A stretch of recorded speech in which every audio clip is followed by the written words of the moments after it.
Bonjour à tous et bienvenue dans votre émission du Grand Direct de ce mercredi 10 janvier. Aujourd'hui au programme, 6 hippodromes en activité, 2 réunions françaises et 4 réunions étrangères. On va s'intéresser tout d'abord à notre réunion française, au Quintet Plus qui aura lieu tout à l'heure à 13h47.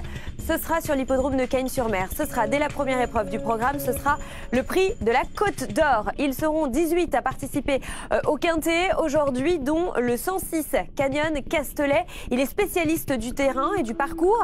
Il sera à pieds nus et il s'annonce redoutable dans ce Quintet Plus. A-t-il été retenu par l'équipe des pronos et d'Equidia.fr? Fait-il partie des chevaux les plus plébiscités par nos équipes? Regardez la réponse en images avec, oui, puisqu'il est ici en 3e position. Colonel Bond en première ligne pour l'équipe des pronos, Aigle Génilou en première ligne pour Equidia.fr. On retrouve Colonel Bond en 2e position ou encore Aigle Génilou. Vous l'avez vu, ils sont en tout cas plutôt d'accord, pas forcément dans le même ordre, mais pour les 3 premiers concernant et l'équipe des pronos et l'équipe d'Equidia.fr. La suite du programme, la réunion 2 se déroulera sur l'hippodrome de Gréville, la réunion 3 sur l'hippodrome de Happy Valley. Et le spécialiste est avec nous, c'est Laurent Barbarin. Bonjour Laurent. Bonjour Amélie, cette réunion à Hong Kong. Très bien, merci beaucoup. Laurent, on vous retrouve dans quelques instants. La réunion 4, elle aura lieu sur l'hippodrome de Pau. La réunion 5 aura lieu à San Pardo et la réunion 6 aura lieu à Mariendorf en Allemagne. Un petit mot sur notre duel du jour qui aura lieu aujourd'hui sur l'hippodrome de Cagnes-sur-Mer. Donc, lors de notre réunion principale, nous avons décidé d'opposer 2 chevaux, Énigme Génilou le 810 contre Estive du Loir le 811.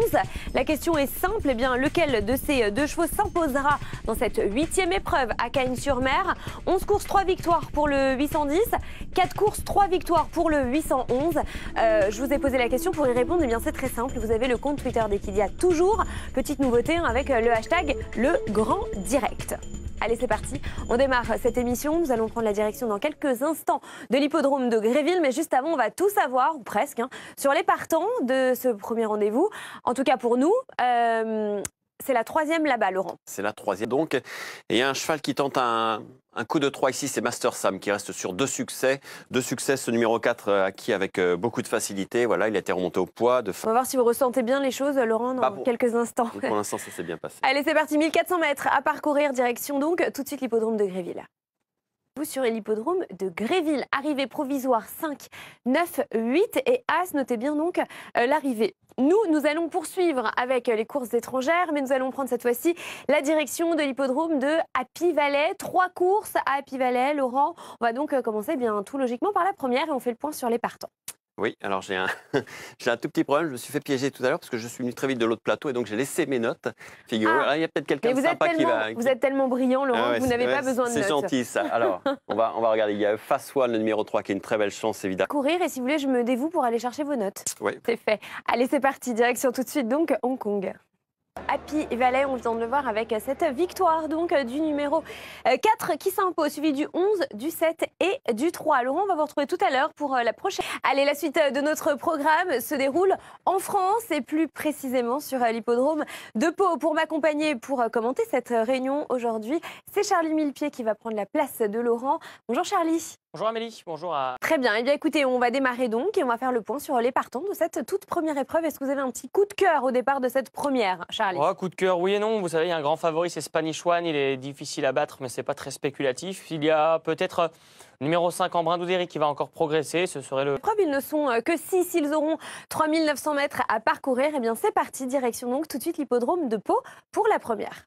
Arrivée provisoire sur l'hippodrome de Pau, 1, 2, 3, 4, 5. Magnifique arrivée, facile arrivée. Dommage que ce ne soit pas comme ça tous les jours. Et dans quelques instants pour la suite du programme. Et juste après donc cette courte page de pub. À tout de suite.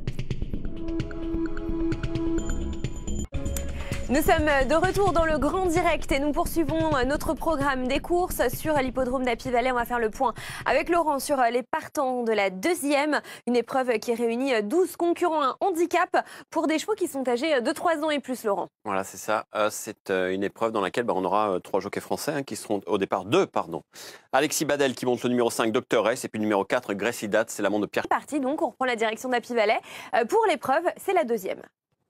Equidia Live. Et on voit encore une monte au millimètre de Joao Moreira ici.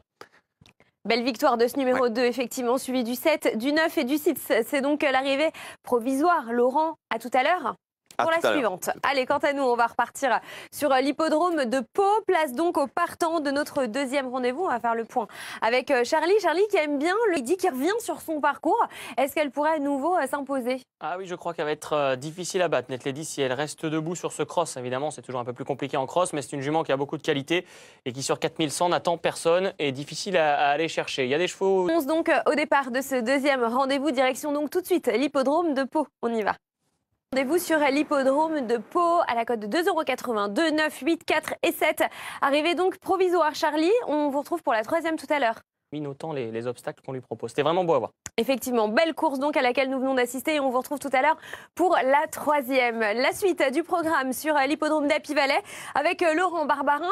C'est le deuxième groupe donc qui va s'élancer d'ici quelques instants. Laurent va faire le point sur les partants. On retrouve exactement les mêmes conditions de course que tout à l'heure. Que la précédente, effectivement, c'est le peloton A. Tout à l'heure, c'était le B. On commence par le B, une fois n'est pas coutume. Et dans cette première partie de tableau, écoutez, on ne change pas les choses qui gagnent. On a le numéro 6, Nashashuk, qui est associé à Joao Moreira, qui a remporté les deux premiers. À parcourir, et bien direction tout de suite Épinay-Valais.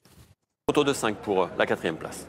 Voilà donc pour l'arrivée provisoire sur l'hippodrome d'Épinay-Valais. C'était la dernière, Laurent? C'était la dernière sur l'antenne. Maintenant, il faut aller sur Equidia Racing pour voir le reste. Exactement, n'hésitez pas effectivement à vous rendre sur Equidia Racing grâce au site equidia.fr. 3, 12 et 11, arrivée provisoire donc de ce troisième rendez-vous. On vous retrouve bientôt Demain. Suivons le programme sur l'hippodrome de Pau. Place à présent à la troisième épreuve du programme. On va s'intéresser aux partants avec Charlie avant de nous rendre à Pau. Et on va faire un petit focus sur Tabouk. C'est le numéro 4. Vous l'aimez bien. Il est raccourci. Est-ce que la distance va plutôt lui convenir aujourd'hui? Je pense que oui, parce que l'autre jour sur 1950. Est-ce que Tabouk va s'imposer? Bien la réponse dans quelques instants. C'est parti, direction Pau. 2 et numéro 4 pour la première place. Pour l'instant, nous n'avons pas le résultat après photo. On l'aura d'ici quelques instants. Donc, arrivée très provisoire. On va se retrouver dans quelques instants. Vous ne bougez pas, bien sûr, puisque le Quintet Plus arrive. Il aura lieu, bien sûr, sur l'hippodrome de Cagnes-sur-Mer dans quelques instants. 13h47. À tout de suite. Nous sommes de retour sur le grand direct. Nous avons le résultat après photo sur l'hippodrome de Pau, puisqu'on s'était quitté avec une photo il y a quelques instants. Entre le 2 et le 4, regardez, c'est développé. C'est bien le 2 devant le 4, suivi de l'As, du 6 et du 7. Arrivée provisoire à Pau dans notre troisième rendez-vous. Allez, on va pouvoir s'intéresser au prix de la Côte d'Or. C'est le Quintet Plus du jour qui va avoir lieu dans quelques instants. 13h47 pour le départ. Une épreuve qui réunit 18 concurrents sur la distance de 2925 mètres. Voici nos concurrents les plus joués en bas de tableau. Canyon Castellet, numéro 6, qui est un spécialiste du parcours qui sera pieds nus et qui s'annonce redoutable. Dans cette deuxième partie de tableau, on retrouve beaucoup d'outsiders et on va tourner la page et s'intéresser au numéro 16. C'est Aigle Génilou qui est dans son jardin sur ce tracé de Cagnes-sur-Mer. Et puis Colonel Blond a été également retenu par les parieurs. C'est le numéro 18, il reste sur une victoire. Il va donc tenter le coup de 2.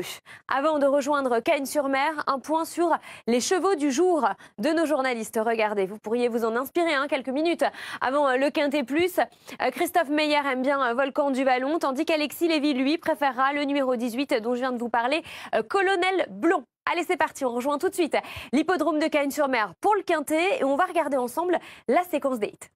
17, 16 et 6, c'est donc l'arrivée de notre Quintet Plus du jour qui vient de se disputer sur l'hippodrome de Cagnes-sur-Mer. Notez bien la bonne combinaison du Quintet. On va se retrouver dans quelques instants pour la suite du programme. Nous allons repartir sur l'hippodrome de Pau. Ce sera juste après cette courte pause. À tout de suite. Nous sommes de retour sur le grand direct et nous poursuivons notre programme des courses sur l'hippodrome de Pau. Avant de nous intéresser à la quatrième, je vous propose de revenir quelques instants sur la précédente. On va écouter l'entraîneur vainqueur de Wagram, c'est Antoine Lamotte d'Argy. Au partant de notre quatrième rendez-vous prévu à 14h09 pour le prix de la Bigorre. Et on va s'intéresser donc au partant de cette épreuve réservée exclusivement à des femelles. Charlie, elles sont âgées de 4 ans. On peut dire qu'il y a un match dans le match entre Black Luna, c'est là, c'est en haut de tableau, et le numéro 3, Évidence Madric. Oui, complètement. Ce sont les deux plus joués de cette course. Il faudra choisir entre Black Luna et Évidence Madric. Et alors, on a besoin de votre choix, Charlie. Alors, on va attendre quelques minutes parce que moi, on m'aura encore à l'antenne. Vous, plus. Je ne sais pas si vous avez un avis, mais moi, j'ai encore un peu de temps pour le donner. Black Luna, pourquoi pas, qui était resté sur une deuxième place sur l'hippodrome de Pau, qui pourrait peut-être briller sur le parcours d'ici quelques instants. Écoutez, on va le voir en tout cas. On a hâte de découvrir votre avis également. C'est parti, direction Pau. Luna, l'As qui s'impose dans notre rendez-vous sur l'hippodrome de Pau. As, 4, 3 et 2. Bravo. Merci, à tout à l'heure. Oui, je vous louperai pas pour la 5. Je me mets à faire les pronos en fait. Allez, à tout à l'heure Charlie, on vous retrouve pour la prochaine. Et quant à nous, on repart sur l'hippodrome de Cagnes-sur-Mer. On va s'intéresser aux partants de la deuxième, une épreuve réservée à des mâles qui sont âgés de 6 ans. Ils seront 15 au départ. C'est parti, direction Cagnes-sur-Mer. Dans ce deuxième rendez-vous sur l'hippodrome de Cagnes-sur-Mer, comme vous venez de le voir, 12-5. Il y a des photographies entre le 4 et le 9 et le 14 et le 11. On aura bien sûr le résultat après photo d'ici quelques instants. Et vous le savez, on vous l'affiche dès que nous l'avons en temps et en heure.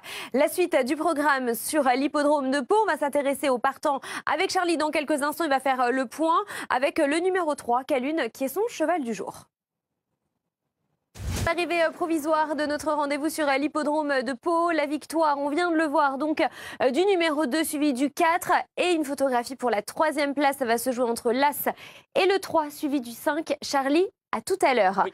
Quant à nous, on va reprendre la direction de l'hippodrome de Cagnes-sur-Mer, une épreuve qui réunit 15 concurrents, des chevaudages, et on va regarder ensemble la séquence des hits. C'est parti. C'est imposé donc sur l'hippodrome de Cagnes-sur-Mer, le 14, le 5, le 10, le 9 et le 8. C'est donc l'arrivée provisoire de notre 3e rendez-vous. On se retrouve tout à l'heure, bien évidemment, pour la suivante à Cagnes. En ce qui nous concerne, nous allons repartir sur l'hippodrome de Pau. Départ prévu à 15h13 avec donc une nouvelle épreuve. Et on va retrouver Joko, c'est le numéro 4 qu'on retrouve juste ici, qui vient d'être 2e sur ce parcours. Est-ce que c'est un favori tout indiqué, Charlie? C'est assez logique, effectivement, Amélie, de lui faire confiance. Maintenant, je pense que cette course est une vraie loterie. On peut garder le 3, le 4. Épreuve ouverte, donc. Voilà. Pour ce 6e rendez-vous, ça se passe à Pau et ça se passe maintenant. Ou le 14, on va avoir bien sûr le résultat après photo d'ici quelques instants. On imagine que ceux qui ont joué le 10 attendent avec impatience le résultat après photo. Donc vous restez avec nous, 10, 14, 7, 9 et 18. C'est l'arrivée provisoire de ce 6e rendez-vous et l'arrivée, donc je vous le disais, après photographie dans quelques instants. Pour la suite du programme, eh bien, ça se passe sur l'hippodrome de Cagnes-sur-Mer. Place au prix de la Côte d'Amour. 15h20 pour le départ. 16 concurrents qui vont s'élancer d'ici quelques instants. Des chevaudages au départ. Best of Chandelcy est joué. Il est en retard de gain. Le numéro 10 est joué également. On va le retrouver dans la deuxième partie de tableau. C'est Ursulo de Carrel qui reste sur une 8e place. Et puis le numéro 15, Bad Girl, qui fait toutes ses courses. Voilà donc pour nos concurrents avec une dernière partie de tableau. Et donc je vous parlais de Bad Girl qui fait généralement toutes ses courses et qui est joué et plébiscité par nos parieurs. Allez, c'est parti. Direction tout de suite l'hippodrome de Cagnes. C'est donc, on va voir l'arrivée provisoire, le 13 qui s'impose. Et donc, vous l'avez vu, arrivée très incertaine. Photographie entre le 10, le 3, le 5, le 9 et le 12. On aura le résultat après photo d'ici quelques instants. Pour l'instant, c'est très serré. Le temps pour nous de repartir sur l'hippodrome de Pau. Place à notre 7e. Rendez-vous à faire le point sur les partants, Charlie, avec Vataman en haut de tableau que nous retrouvons, qui va tenter la passe de 3. Est-ce que vous y croyez ? Oui, fort logiquement, il vient de s'imposer dans un lot plus relevé. En théorie, un handicap. Là, c'est un réclamé. Il reste sur 2 victoires. La 3e est peut-être la bonne. Vous n'êtes pas trompé. En tout cas, je vous attends pour le commentaire d'ici quelques instants. Allez, c'est parti. Direction tout de suite l'hippodrome de Pau. C'est la 7e.